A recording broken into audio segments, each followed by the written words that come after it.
You know, a lot of people listening to this are going to assume that you're pro-Israel. Yes, You are pro-Israel. I am. Explain to me why I shouldn't be pro-Palestine. Israel gives a 10-minute warning and then they bomb the place. There's a lot of pro-Palestine people watching this asking you how you know that. You tell me, Ranveer, how many of these friends of yours sharing all these Instagram stories will not at least attempt to free the other person if held hostage?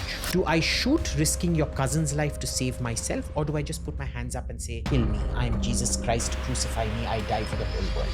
Do you think that there's propaganda that's spread in favor of Israel as well? Of course, there's propaganda spread in favor of Israel all the time. My heart goes towards Palestine. Civilians, children, women do not deserve to die at all. I have an Israeli friend who actually got murdered, shot so badly by the Hamas militants that they couldn't recognize his body. You should be pro-Palestine. I am pro-Israel, but I am pro-Palestine. But being pro-Palestine is not being pro-Hamas, is not being pro-terror. No matter what you say now, there's a whole section of the audience that's just categorized you as pro-Israel and anti-Muslim. Yeah. Which is a lot of the pro-Palestine argument on social media. That 50% of the deaths are children. Why should kids be a part of a political conflict? I'm trying to approach this from as neutral a perspective as I possibly can go. This is not a pro-Israel statement. This is a statement from the perspective of trying to learn more. You're going to get abused very badly for this podcast. Yeah, that's fine. I'm completely aware of how sensitive an issue this whole Israel-Palestine situation is. My intention with every single episode that we create on TRS is to bring you a very neutral, very objective perspective. But I do believe in listening to subject experts. My request is that you please listen to this episode till the end. More importantly, you listen to the sequel episode, which is much more about the history of Israel and Palestine. I feel only at the end of these two episodes can you truly form an opinion about the situation. So be patient with this episode. Do share this episode as much as possible. The news or even social media is never going to show you the entire truth. That's just how old media works. But it's the age of new media. It's the age of podcasts. And TRS is here with one of India's foremost geopolitical experts. He holds a master's degree in political science and international relations. He's one of the most qualified people to talk about international conflict. He's been on the show earlier. He's a legend of the Indian podcasting space. His name is Abhijit Iyer-Mitra, and he's one of my absolute favorite people to speak to on the show. So enjoy this episode, and I hope that I was able to do justice to this as a podcaster. I'd love to hear your feedback at the end. But for now, sit back and let's learn together.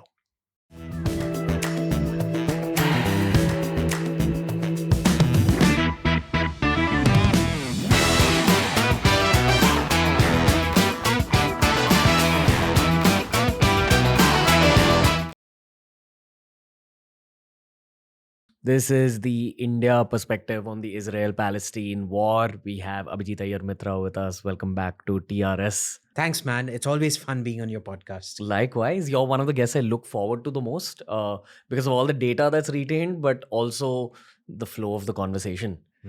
I always enjoy talking to you because मेरे को मजा आता है. No, I don't know if तेरे को मजा आता है, पर or you have no idea how much. ठीक. And I mean, with anyone who we repeat on the show, it's usually because it's great conversations. And I think actually a lot of teenagers, college students, hell, even adults, people our parents' age are actually consuming podcasts now for the sake of conversation and learning the truth.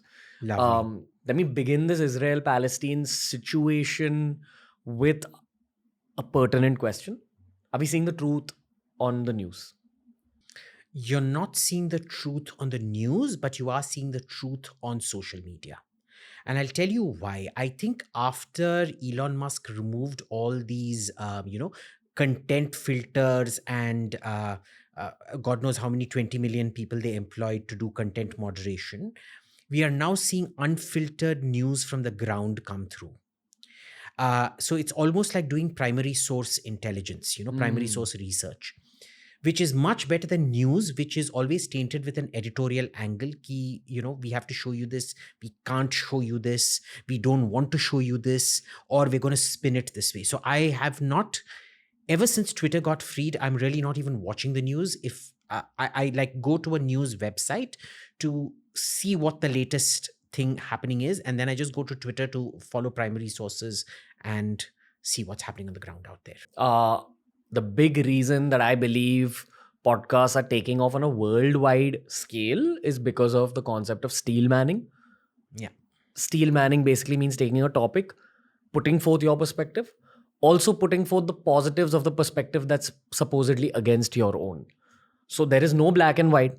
It's all a spectrum of gray. And you try landing up on the right shade of gray through conversation.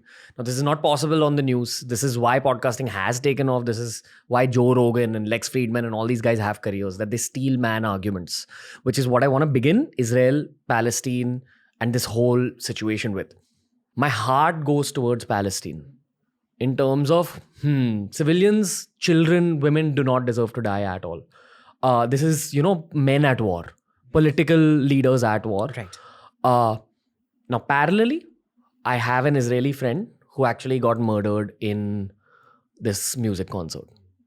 Okay, and I knew him for a very, very long time. He was shot so badly by the Hamas militants that they couldn't recognize his body. Yeah. Family is going through hell right now. So when you hear all these situations, again, you don't land up on either side. You just face the brutality of war and you try steel manning arguments. Yeah. So the whole purpose of this conversation is to give you a very structured steel manned approach. I'd love to hear what you think of everything that I said right now and your own opinion, of course. So let's start with first the Hindu affection for Israel. Yeah. Right. Some of it is, but remember am I allowed to use a swear word? Go for it. If you're one of those assholes who are like, yeah, man, I support Israel because they're killing Muslims. That is a small percentage of Hindus. I can tell you I'm right-wing, and on my timeline, I've only seen one or two schmucks who have said that, and I've unfollowed them because that's not the kind of friend that I want to have. Yeah. 99.99% of the people, and by the way, those are the two people that places like BBC or Al Jazeera will take as a representative of all Indian Hindus. Okay. 99.99% of the people on my timeline, which is quite right-wing, do not think that. They have a great deal of sympathy for the average Palestinian, and their anger is that Hamas is using women and children as human shields. Okay, which they are.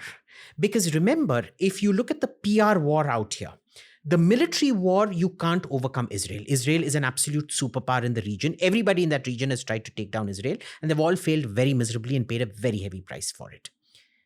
They are doing, and you know how those reels and Instagram reels and things tug at your heart.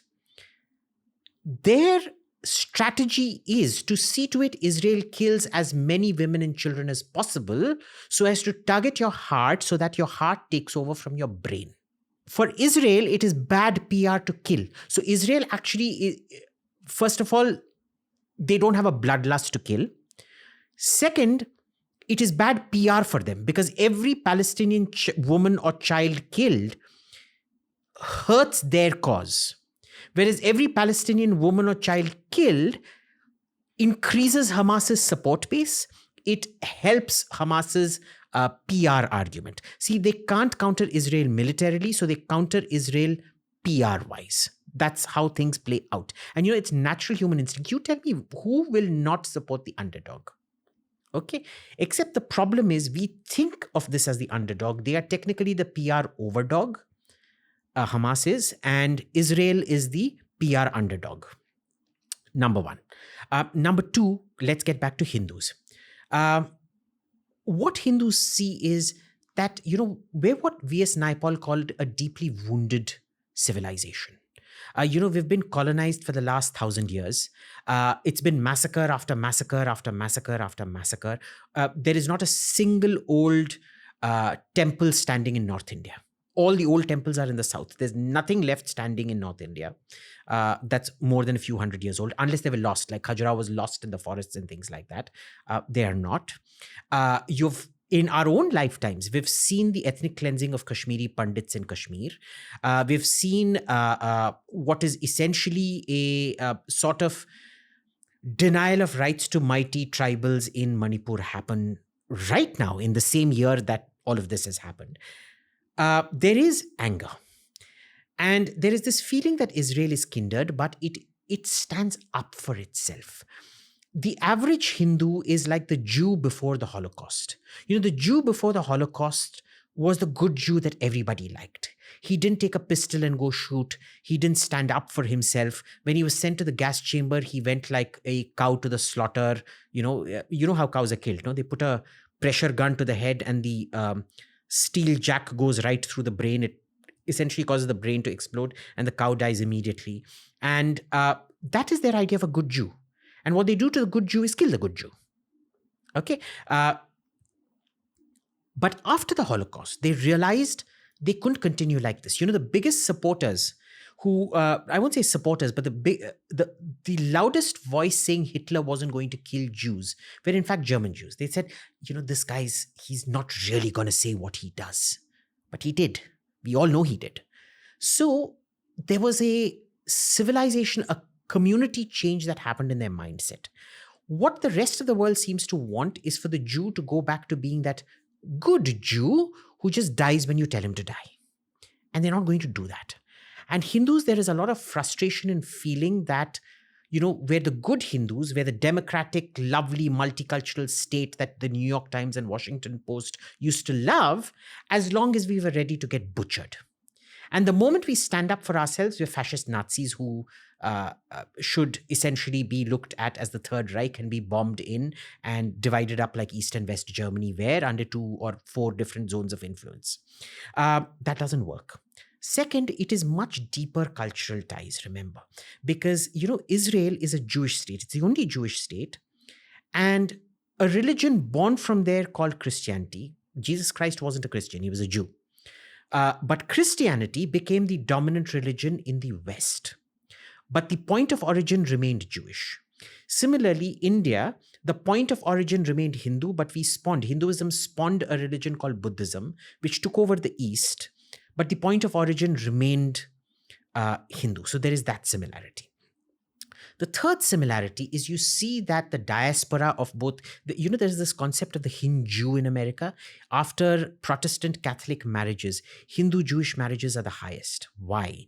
Because we are both urban, peaceful communities that don't go around rioting and burning things on the street. Very educated, focus on,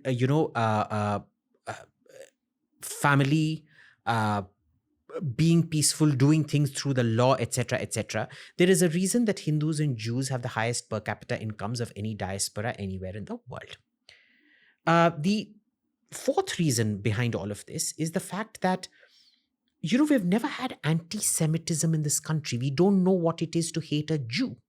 So, many Jews who come to India get upset that, sometimes, like a lot of my my Israeli friends would come here and, you're Israeli. And like, what the hell, dude? He's not being anti-Semitic. We don't know what it is to be anti-Semitic in India, so we don't even understand what the gravity of Hitler is to the Jewish mind. I'll tell you why. In the Christian world, the Jew is the person who killed Jesus. They are God killers. They're literally the Asura who killed the Devas or whatever, right? And mind you, this was a rhetorical device. If you look at Pontius Pilate's record in Judea, in the Roman province of Judea, it'll show you that he was an absolutely nasty character who would have had absolutely no compunctions ordering this rebel who was becoming a law and order problem to be crucified. But when the Christian canon was written, the whole point of early Christianity was to co-opt the Roman state. So they wanted to absolve Rome, the Roman Empire, of guilt and pass that guilt off onto other Jewish, because Christianity is a Jewish faction. Remember that. They wanted to pass it off onto all the rival factions and blame them for it. So, Rome didn't do it. Pontius Pilate washes his hands, and it is the, what's it called? Was it called the Knesset in those days? The rabbinate. The rabbinate that decided to, I think it's called something Hagedollah, I forget. I think the equivalent of the What's the Christian one called? The Roman Curia, I Yeah. guess, the Papal Curia, kind of like that. The Supreme Council of priests. The religious governance. Right. And the religious governance body that sentenced him. Theek? So they have always carried this burden of being the ones who killed our God. And they have been targeted for it. The second problem is both Islam and Christianity did not allow finance, did not allow usury, which is to say interest taking. Right? So the only people allowed to take interest were the Jews. Now, every time you wanted to, I've taken 12 years worth of debts from you. I now realize I can't pay it back. What do? I can't pay it back. I'm not going to allow you to destroy my life by taking over my property. So I say Ranveer Allahbadia, or in this case, let's give you a Jewish name. Let's call you Yaakov Finkelstein. Yaakov Finkelstein kidnapped my maid's baby and drank his blood in his satanic god-killing rituals, demonic rituals. And so, remember, in pre-industrial societies, riots happen like that. You spark off a rumor, it leads to a riot. They would all come and they would butcher your family, and my debt is clean. So this whole concept of blood libel, that you shed the blood of Christ and therefore you should be killed for you're not demons, but you're not much closer either, was developed as a means of first making them do all the finance, and then when you couldn't pay back your debts, to kill them off. Right? It was a very sick, sadistic way of running things. Now, remember, in the Muslim world also, you are not allowed to do finance. And so a lot of the financial duties again fell on the Jews, and the same dynamics would overtake it. The difference was, it is not fair to say that the Muslim world wasn't anti-Semitic. The Muslim world was deeply anti-Semitic because the same dynamics of finance. You don't want to do finance and you want to kill off your creditor. But the Jews didn't kill the Muslim God. Therefore, it was slightly of a slightly less caliber than what you saw in Christian Europe. Right? And this is how this whole Jew hate plays out. So you see chronic anti-Semitism, but for Hindus, I mean, when has interest taking been wrong? You know, we don't look at these things. So Jews could do, when they came here, they could do whatever they wanted. You want to be a fisherman? Do it. You want to do banking or finance? Do it. You want to become the chief minister? There were Jewish chief ministers and prime ministers to several of the kings along the West Coast and things. Do it. Who's stopping you? So there was no restrictions on them. And there's no killing of the god. There is, so the sociological reasons for Jew hatred never existed in India. And for that reason, we don't even understand what Hitler did, because I can tell you, being I was a CBSE student, so Central Board of Secondary Education. And you know how much was taught to us about the Holocaust? Exactly one line. The Holocaust happened, and Germany killed off about 5 million Jews. It was literally one sentence, one line. And, this is CBSE, which is a much more globally integrated curriculum. The states and things like that have no idea out there. And, the Tamil Nadu board under the ADMK actually had some lines praising Hitler. It was embarrassing, but the point is, you don't know what Hitler did. So somebody looking at Hitler on balance, where there's just one line about the Holocaust, but then there's all this thing about how he built up Germany's honor and this and that and whatever nonsense. Like, for those of us who've read about the Holocaust, okay, so these are all small things, and mass murder, especially that kind of sadistic mass murder, is that big. But for an average Indian who hasn't even traveled abroad, low per capita income, how do you tell that difference? So, but that is not what Al Jazeera sees. They do something very mischievous. The same way blood libel is put onto Jews in the Christian world, and now the Muslims have also adopted blood libel. They've started making up stories of how Jews kidnap a Muslim martyr child and drink its blood for their rituals and things like that. Al Jazeera does that to Hindus. They take the two Hindus saying, yeah, man, go bomb Muslims. Like, every religion has its assholes, man. I can show you Jewish assholes. There were rascals who I saw on Twitter who were pissing on the bodies of Hamas killed. But that doesn't define Israel or a Jew. That is a shitty Jew who exist. There are shitty Indians who exist. Just because we have rapes and murders in India doesn't mean all Indians are rapists and murderers. No? So we have pedophiles in India. That doesn't make all Indians pedophiles. But that is what Al Jazeera wants to stereotype and do it. Al Jazeera is actually an absolute mirror of the Jew who was pissing on the Hamas bodies and the guys on Twitter who are saying go kill Gazans because they're Muslim. So this is one part, which is the Hindu part. What do you make of like the current situation in terms of, I mean, a very raw way of asking you this is which side are you on? Right. And sorry, it was the Muslim side as well. We want to discuss Hindus and then Indian Muslims and then which side am I on? Yeah. Theek. So now let's talk about Indian Muslims, right? There is an increasing feeling amongst Indian Muslims, or at least the Muslims who are visible and heard, that they are persecuted in India. Okay, that there is an imminent genocide going to happen, and what happened in Germany is going to happen to what happened to Jews in Germany is going to happen to them. They have been fed a whole load of codswallop about the origin of Israel, which we're going to talk about later, and how there's a colonial project. And it's now remember the average Indian. How many protests, Ranveer, have you seen on the street since this thing broke out? Nothing, no? So there is a huge discord between what we're told is the Indian Muslim opinion, which you see with English speaking and politically important Muslims on Instagram and Twitter, which you're not seeing translated on the ground out here. There isn't, riots happening and things like that. You remember during the Danish cartoons, people were burning Jyllandsposten and all of that. We're not seeing that here this time. Why is that? So, I think the average Muslim basically doesn't care what's happening out there because their lives are, they're working people. They don't have time to come out and do, protests and all that crap. So I do accept that for the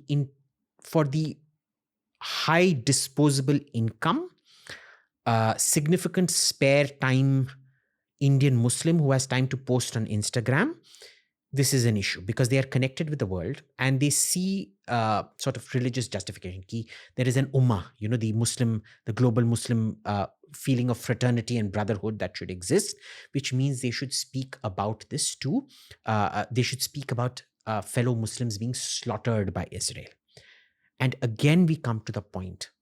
In India, we have the lowest possible knowledge of what is happening in Palestine and Israel, because we keep getting so much propaganda out here. Who's actually going to sit down and do a historical deep dive? Right? Nobody wants to do historical deep dive. They all want the sort of 15 seconds, what's your hot take on this, bro? And then that's it. So this is part two, the Indian Muslim. Do you think that there's propaganda that's spread in favor of Israel as well? Of course, there's a propaganda spread in favor of Israel all the time, right? And tell me one country that doesn't do propaganda. I mean, Israel would be stupid when it's being attacked to not be doing a propaganda, not have a propaganda up in PR division and being, doing what it needs to get a better name for itself. But all people do propaganda. A lot of people listening to this are going to assume from here on in this conversation that you're pro-Israel. Yes. You are pro-Israel. I am, because on balance, I can't sit around and accept that you will not condemn terrorists going around torturing, raping and killing women and children and non-combatant men. Okay. I just want to pause you there for a second. If someone knows you in person or has consumed enough of your content, you are someone who steelmans arguments. Like, you break down things, you see it from a 360-degree perspective. Yeah. I personally don't know anyone who studies as much as you. Maybe Abhijit Chawda. You're in that kind of realm of just the quantum of information you absorb. Now, currently, as it stands, based on what I've seen on my friends' social media, I have a dear friend, Alia Ilyasi. I have so many other friends who keep sharing pro-Palestinian stuff. When I see it, one, my heart breaks. because the PR hits me in the heart. Yeah. That Palestinian kids, Arab kids are dying, Arab women are dying, etc. And then there's a part of me as a podcaster which has spoken to enough subject experts to know that, hey, the news that you see on social media also sometimes can be morphed to make you feel a certain way, or Bilkul. entire narratives are not given. Absolutely. So what I'm going to request you to do is explain to me why I shouldn't be pro-Palestine. Because currently you should be pro-Palestine. I'm pro-Israel, but I'm pro-Palestine. I want to see a two-state solution with a Palestine that lives in peace with itself and peace with the outside world. Okay? But being pro-Palestine is not being pro-Hamas. Being pro-Palestine is not being pro-terror. Being a pro-two-state solution is not being pro-raping and killing women and children. I think we need to make that distinction. Okay. We can always condemn the killing. And this is where the shades of gray come in again. Hamas is using Palestinian women and children as shields. In Israel, you will never see a military facility co-located with a civilian facility. Military facilities will be kept far away from civilian facilities so that even when if some catastrophic war happens and a military facility gets bombed, the people get saved. In Gaza, the military facilities are deliberately kept under civilian facilities, under schools, under hospitals, under colleges, in civilian buildings, civilian residential high-rises. Where is the steel man here? Where is the shade of gray here? See, if I come and stab you, where is the shade of gray in I empathize with Ranveer for getting stabbed, but I empathize with Abhijit for being... Abhijit is also a victim because he was a victim of circumstances who stabbed Ranveer. It doesn't work that way, right? I think we need to separate terrorism, Hamas, and this cult of brutality and essentially what is a death cult from the average Palestinian. Now, I've actually spent 10 days in Gaza. And when? This was in 2014, 15, sometime around that time. The West Bank is different because West Bank, I go in for a day, come out, I set up meetings, go and meet people, come out. It's very easy to go in and out of the West Bank. Gaza, it isn't because of Hamas. Now, what ends up happening out there is it's such a dysfunctional society. People live in fear. It's a small strip. People don't realize this. It's 1/4 the size of Delhi. It's say the length of Bombay, the peninsula of Bombay. If you draw the length of the peninsula of Bombay and about 7 kilometers wide, it's about that much. So, basically the Worli Sea Link, when you're going over the Worli Sea Link, if you see the width of the bay that it covers, think of that wide, but about 50, 60 kilometers long. Okay. That's it. It's the size of the Bombay Peninsula. Bombay is much bigger than Gaza. Small place, 2.5 million people. So it's not as densely populated as Indian cities are, but for the West it is. There are so many factions out there. There has only been one government, a Hamas government, which has never held elections.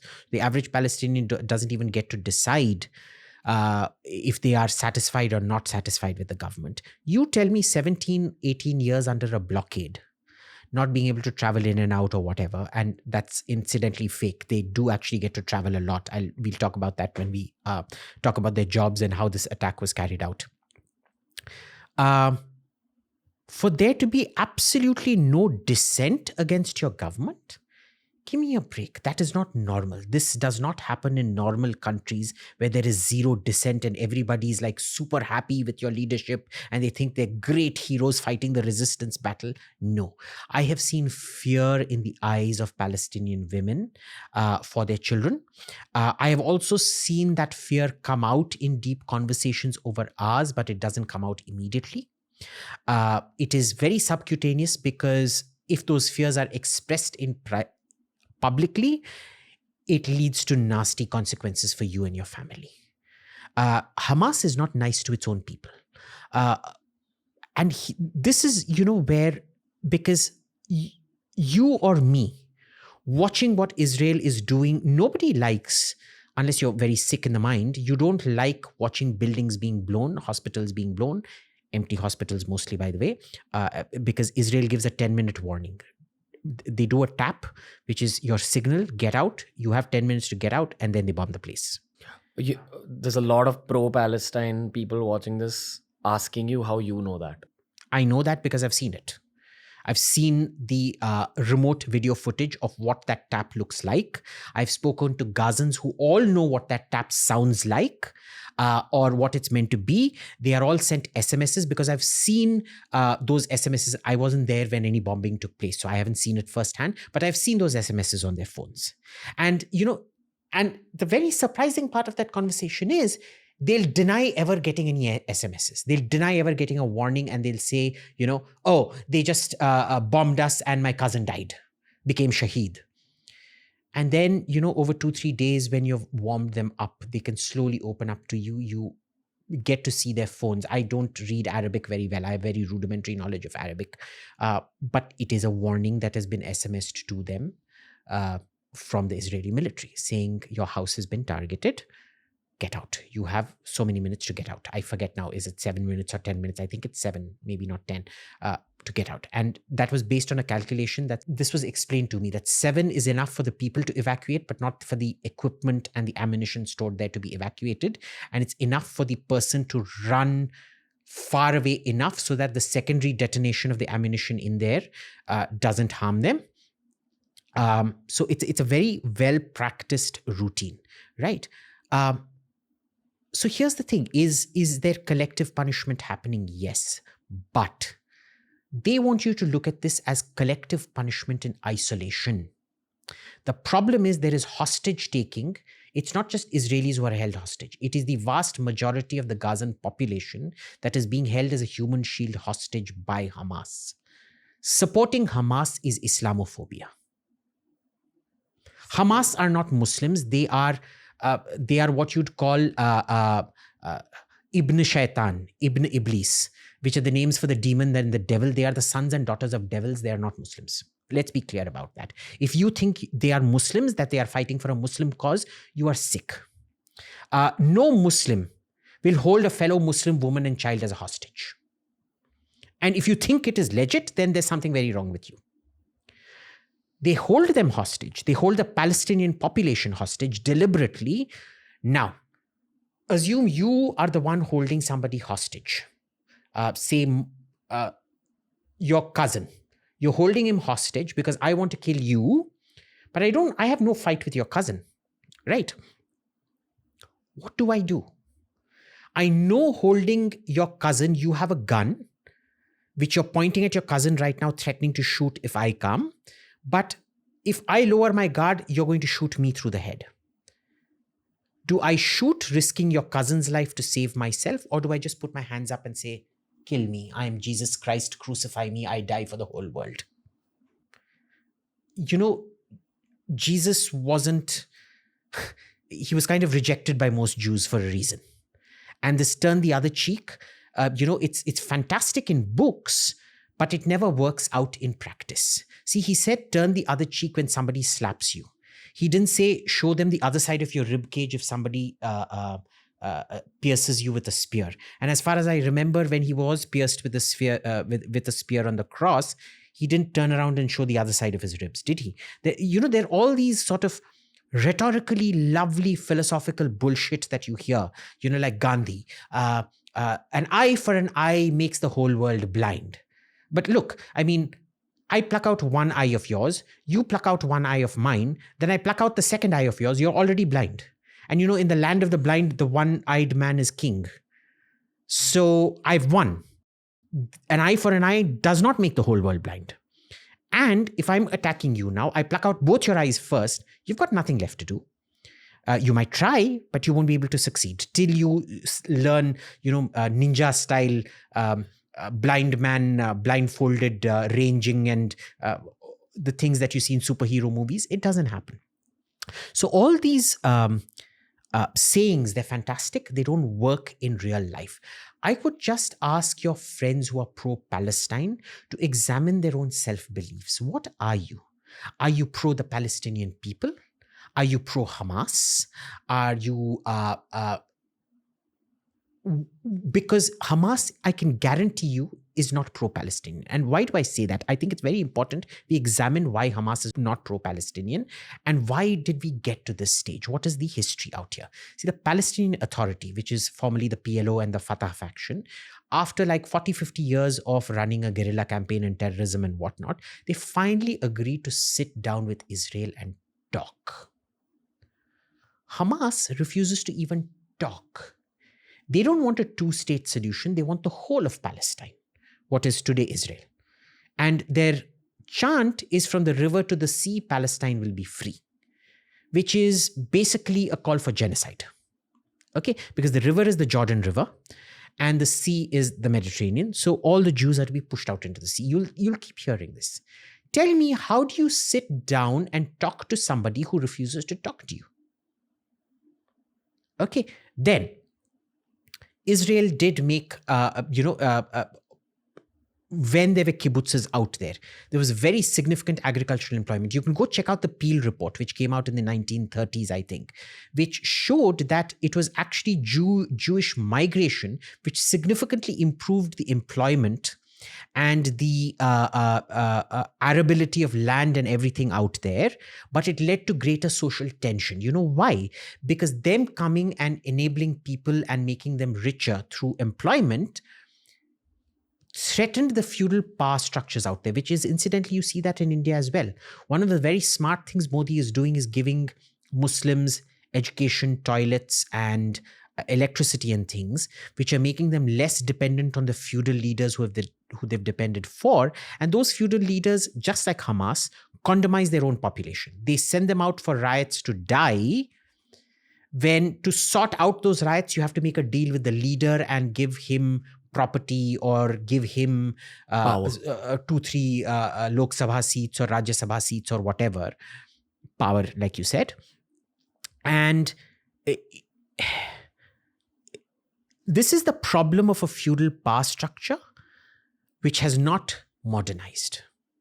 And what you see, I think an international audience won't be able to relate to this because, an international audience is fed with Indian propaganda, because you asked me about Israeli propaganda. Indian propaganda that with this shining new IT power, which is leapfrogged. People don't want to look at the nasty rural India, pre-industrial India, which hasn't changed since the 7th or 8th centuries. It's 7th century or 13th century India still exists if you go far enough outside of Bombay, outside of Delhi and places like that.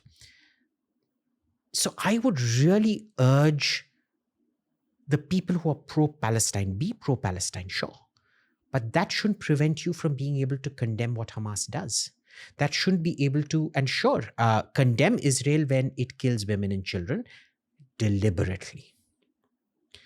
Do not take it out of context. When somebody is holding their own people hostage, if the Israelis shoot, what you tell me, Ranveer, tell me how many of these friends of yours sharing all these Instagram stories will not at least attempt to free the other person if held hostage, which they're going to die. It's very easily said, but when push comes to shove, I'm sure the reactions are going to be very different. I can tell you honestly, if I was in that situation, I would do what the Israelis do and shoot. Okay, I'm like, sure, I'll be very upset that I killed somebody innocent, but ultimately my life is more important. I'm sorry. Would they make a different decision? I don't know. But then also, let's look at proportionality. Somebody has come into your country, killed 1,400 people, many of them torture, raped, and the Israelis generally don't talk about all of this crap because it happened right here where we are. In Bombay, you remember when a similar attack happened on 26/11/2008, they attacked the Chabad house, which is the Jewish house, and unspeakable things were done to that lady out there. It never came out in the news, but I think we've all known about it because we've all seen the autopsy report in private. I think we've all seen it. We know what was done to her. The rabbi's wife. And all of this is done. What is a proportionate response to that? I mean, you tell me what is Israel meant to do? Okay, assume you you're a nice guy. You won't do this crap, but let's just assume for the sake of argument, you come to my house. You torture, rape, kill my entire family. I don't. I mean, I have dogs which are like my children. But anyway, you torture, rape, kill my entire family. I have a gun in my hand. The police are doing nothing. I've called them 100 times, in this case, the UN or whatever. They're not doing anything. They're just saying, sir, you manage. What am I meant to do when you're about to do to my last living child what you've done to the rest of my family? I don't know. What is a proportionate response? I want them to answer this question. What is a proportionate response? I've never gotten a straight answer for it. I will never get what is a proportionate response answer. I will never get a clear answer. There is always equivalence for, do you condemn Hamas? No, but they do all of this. And then when you bring out the fact that there is a fundamental moral equivalence between targeting civilians and civilians being collateral damage of human shields. Fine. I mean, by all means, you want to be partisan and criticize Israel for bombing colleges or hospitals, even if they're holding ammunition dumps. Fine. You don't want to condemn Hamas for killing Jews? Fine. Will you at least condemn Hamas for holding Palestinians as hostages? No matter what you say now, Abhijit Iyer-Mitra, there's a whole section of the audience that's just categorized you as pro-Israel and anti-Muslim. Yeah. So it's a very direct question to you. Are you anti-Muslim? No, I'm not. Explain how you're not anti-Muslim. I'm not anti-Muslim because I make a very clear distinction between jihadists and Muslims. Okay, I know a lot of Muslims who are very, very disgusted by what Hamas has done.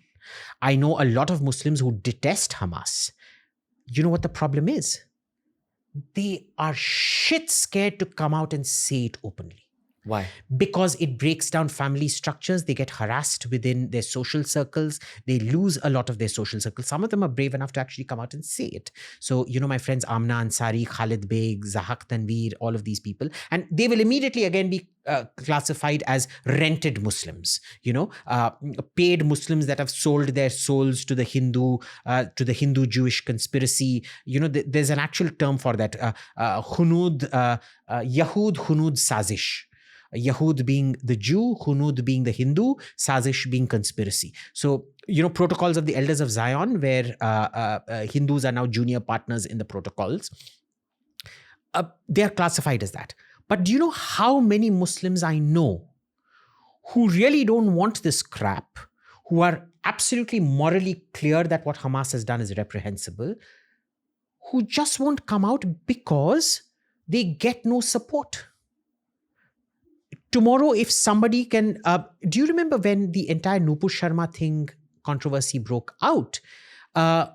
People were killed in their houses just for expressing support for Nupur Sharma. There was a Muslim boy who posted saying, this lady seems brave. And there was a whole crowd of Muslims that gathered outside his house, extremist Muslims, jihadist Muslims, not just average Muslims.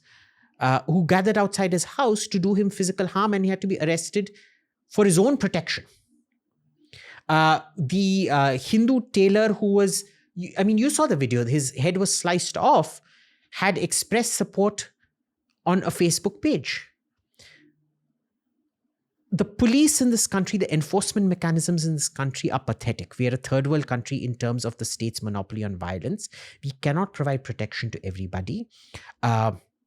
And it is there in the West as well, where extremists, they can always take over a thing because law and order is generally good out there. So there's less police. In India, law and order was never good and we have less police. The state of terror they live in, largely by their own people, pretty much, the Gaza, Stockholm, not even Stockholm syndrome. They know the terror they're in. Gaza may be Stockholm syndrome, but India, they're just petrified because they will get no support. The state doesn't have the resources to protect them. Why will they go out on a limb? So I make it very clear that, being anti-Hamas doesn't make you Islamophobic. In fact, being pro-Hamas makes you Islamophobic. I'm very clear that you can be an Indian Muslim, and a very good Indian Muslim, which is probably 90% of the population. And you can be a jihadi. You can be a radicalized jihadi. I always make it very clear. I call people jihadis. I don't call them Muslims. I call them jihadis, which is again taken as Islamophobia. I think it's important to talk about the argument for the pro-Palestine side. Yes. Okay, all these friends of mine who are expressing sympathy for Palestine, and it's reached that point, like this issue has reached that point where now content creators, actors, cricketers are getting DMs saying, why aren't you talking about this? We're not talking about this because Instagram is not the right place to talk about this. This is the right place to talk about this. And this is the right place to learn. I'm trying to approach this from as neutral a perspective as I possibly can go towards, but I know that even I'm going to be labeled Of course. on one side or the other. All I can do is deep dive into this argument and keep trying to counter you for the sake of a better... Or you can actually get a proponent of Palestine and we can do a three-way. After you get abused, you're going to get abused very badly for this podcast. Yeah, that's fine. Find one of the more eloquent people who abuses you, invite him or her onto the podcast, and we'll sit and do a three-way then. Who would probably abuse? I don't know, but find somebody who'd abuse you and find the most eloquent person who abuses you or writes a article against you or whatever and invite them. I mean, we in India, we believe in Purva Paksha. The whole concept of Purva Paksha, where somebody's most deeply held beliefs are challenged in a academic environment, not a environment of viciousness. We should have that. We should have more of that. What do you think their arguments would be? Say if there was a third person here. Their argument would be that Israel kills. Yeah, Israel kills, but let's contextualize the killing, like we just did. Human shield versus collective punishment. See, there's nothing that says, the Geneva Convention outlaws human shielding. It doesn't tell you what is right and what is wrong in the case of human shielding. The Geneva Convention, the Fourth Geneva Convention, makes collective punishment illegal.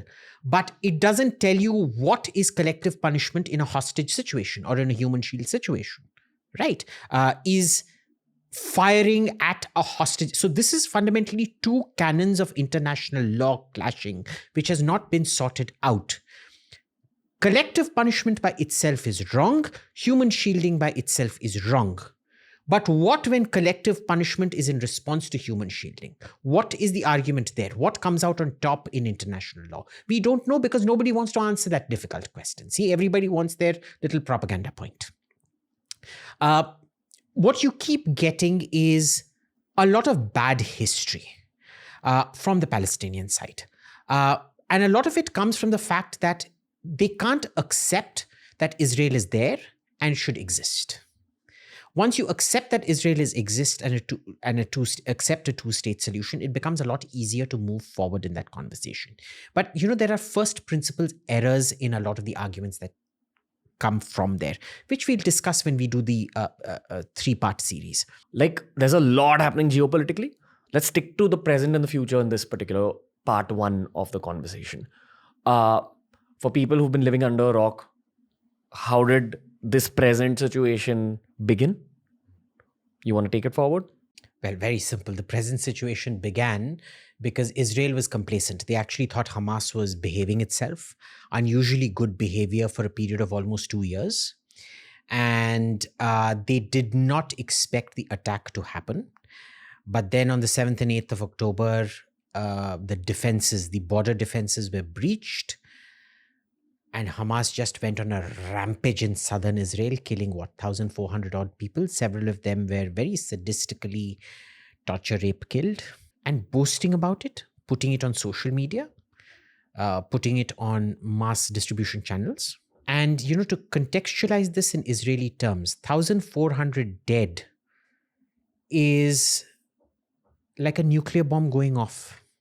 In Indian terms, it's like about what? It's 2.8 lakhs, 280,000 people being killed. It's psychologically, it's the same impact that Hiroshima and Nagasaki had on Japan.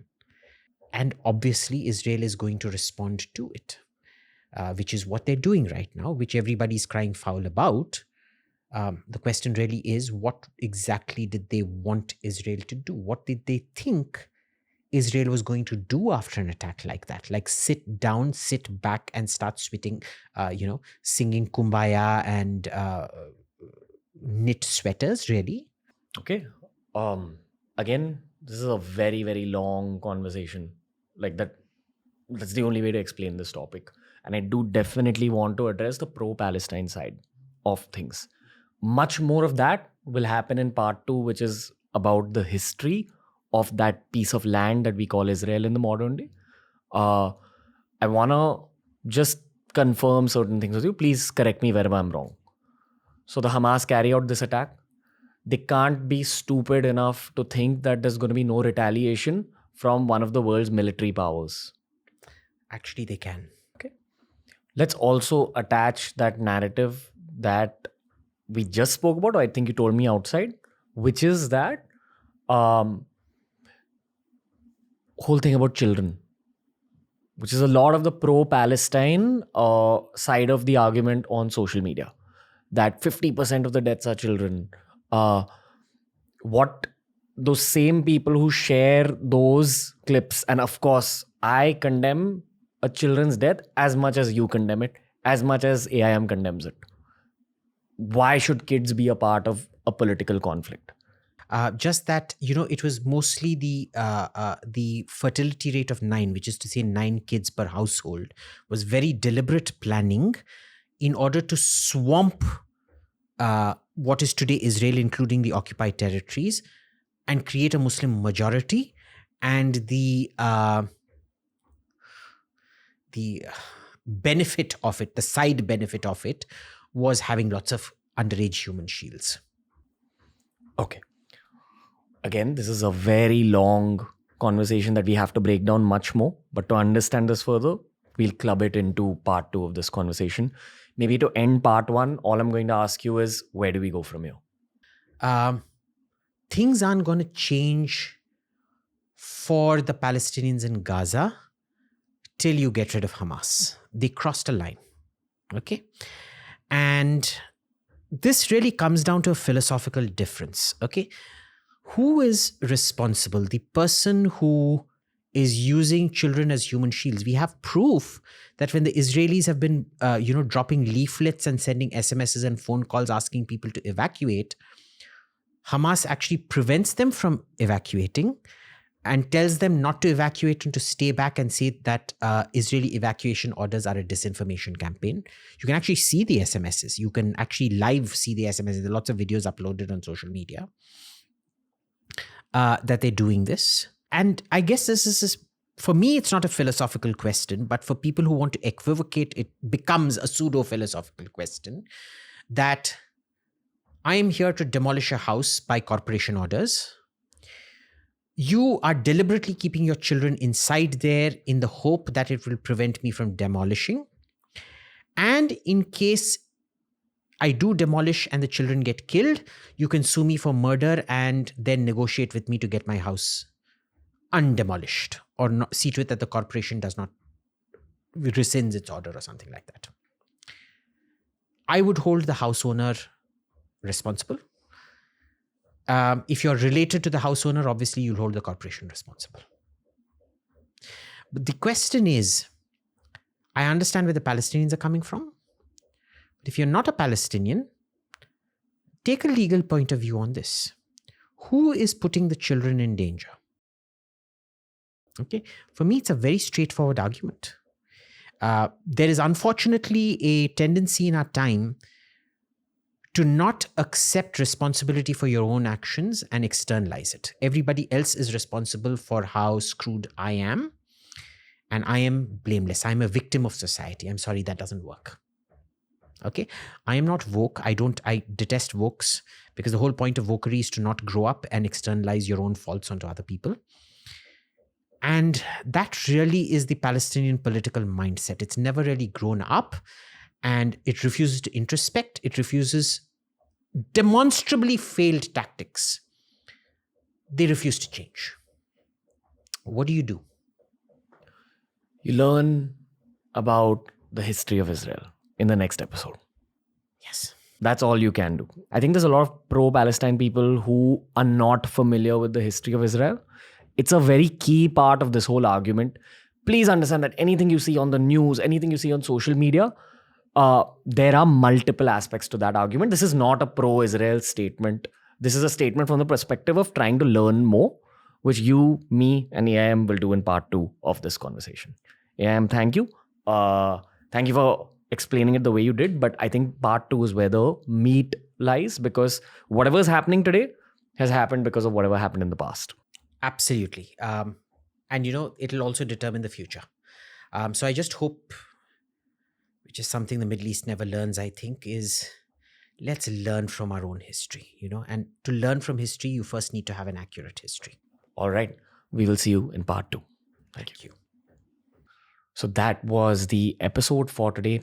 Please feel free to drop in any feedback on my Instagram DMs, in the comment section on YouTube.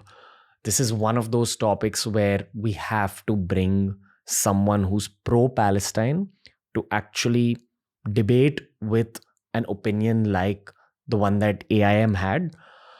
Part 2 will be about the history of this conflict, the history of this region. Both these parts were extremely heavy for me to do. That's why I hope I did justice, at least to a certain degree. I'm very open to bringing on anyone who is qualified and who's capable of speaking in favor of Palestine in this Israel-Palestine war situation. Please share the episode as much as possible and stay tuned for part